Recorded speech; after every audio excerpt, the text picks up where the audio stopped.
Hello everyone, this is Matthew from iTutor.com, and today we're going to be discussing the virtual classroom. The virtual classroom is very intuitive, and this demo will be taking a deeper dive into its functionality.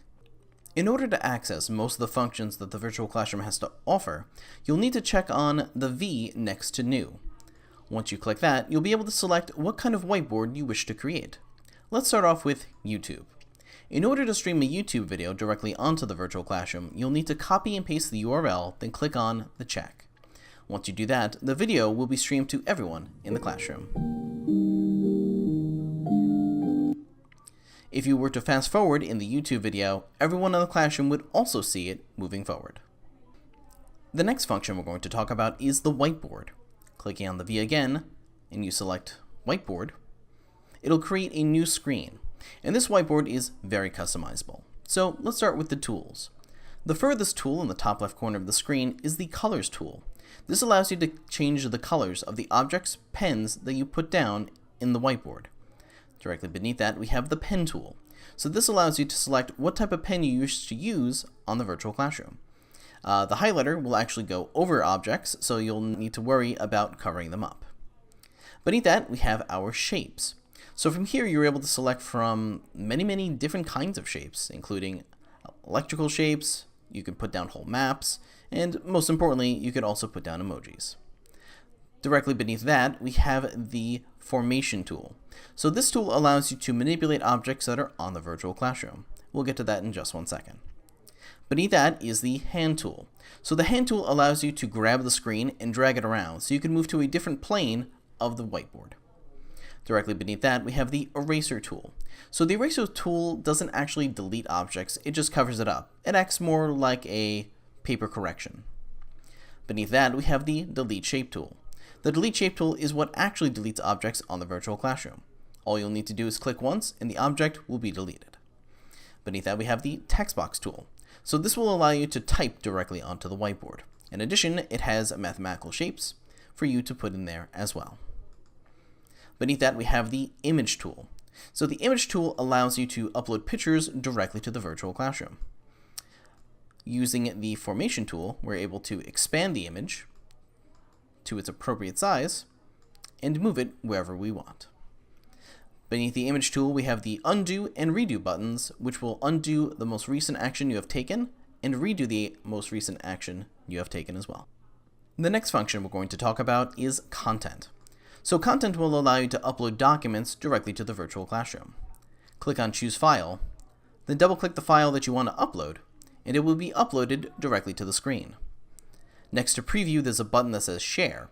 So once you confirm that this is the correct document you want to upload, click on Share, and everyone who is in the virtual classroom will be able to see the document. You could upload many different documents. Preferably, Word documents or PDFs works best on our platform. When you upload a document, you'll be able to draw, highlight, and type directly onto it. The next tool on the list is the Media Player. We do not require our educators or students to use the Media Player. If they wish to stream a video directly onto the whiteboard, they could use the YouTube function or use Share Screen to play it directly from their computer. Directly below that, we have the Code Editor. The Code Editor allows you to type code directly onto the virtual classroom. You could type in 3 different languages: CSS, HTML, and Java. You can save and store all of the code that you write using the Save feature in the bottom left-hand corner of the screen. In addition, you could upload code that you have also written by using the Open function.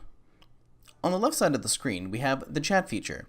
The Chat feature works like an instant messenger. Any messages that you type in there are saved in the recording. Above that, we have the Video Stream. The Video Stream will show you the pictures of everyone who currently has an active webcam. In addition, there's a little cogwheel in the top right corner where you can change your default mic and webcam. On the top of the screen where it says Record, there are 2 buttons, a webcam icon and a microphone icon. These icons allow you to turn on and off your webcam and microphone whenever you want. All it takes is one click of the button. Next to that, we have the Timer. The timer will show you the time remaining in the classroom. As an educator, you'll have the ability to extend sessions. But before you do that, please give us a call at the office so we may grant you approval. You can only add 30 minutes to each of your classes. Next, we have either the Poll tool or the Raise Hand tool, depending on if you're an educator or a student. As an educator, you're able to send a poll to everyone who is in your classroom. You'll see the answers instantaneously. As a student, you'll have the Raise Hand feature. This feature will allow you to ask a question directly to the educator without anyone else seeing it. The educator will get a notification to let them know that you've asked a question. To the right of that, we have the Layout button. The Layout button will change the design of the whiteboard itself. It will move the camera to make it larger or change the camera position in general.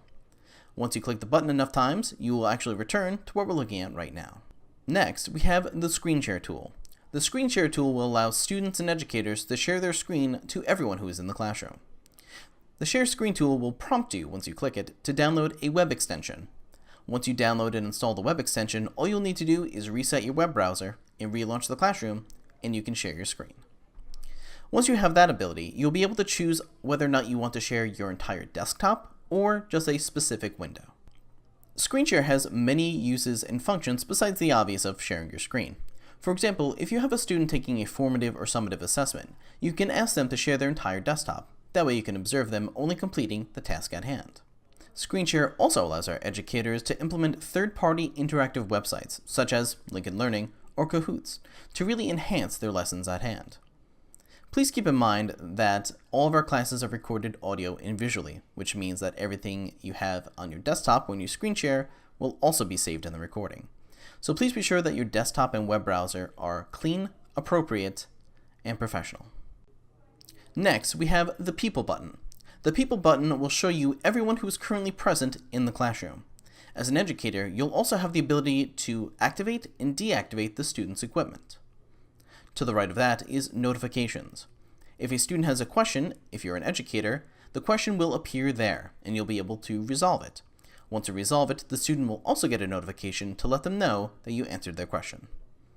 That concludes our overview of the virtual classroom. If you have any questions or concerns, please feel free to reach out to us at any time. You could reach us at 1-855-MY-iTutor. Thank you very much, and have a great rest of your day.